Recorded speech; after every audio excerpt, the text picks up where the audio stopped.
এইটো মন্তব্য কৰিছে মই শ্ৰদ্ধাৰ সাংবাদিকসকল ইয়ালৈ আহিছে সকলোকে শ্ৰদ্ধা জনাইছোঁ কিন্তু ৰূপজ্যোতি কুৰ্মীৰ দৰে মস্তিষ্কৰ উৰ্বৰতা নথকা মানুহ আৰু মানসিক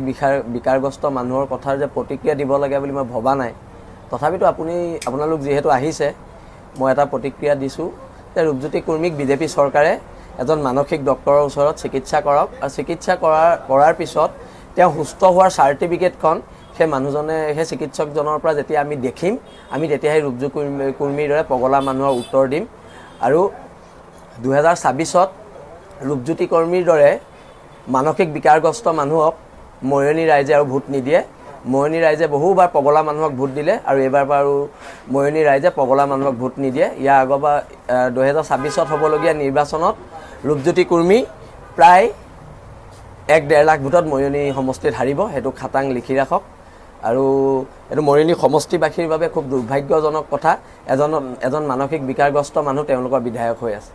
আৰু মই পুনৰবাৰ বিজেপিৰ অসম ৰাজ্যিক নেতৃত্বক মই অনুৰোধ জনাইছোঁ ৰূপজ্যোতি কুৰ্মীক আমাৰ ডিব্ৰুগড়তে এখন আছে ভিজি বুলি তাত ভৰাই দিবলৈ অনুৰোধ জনাইছোঁ।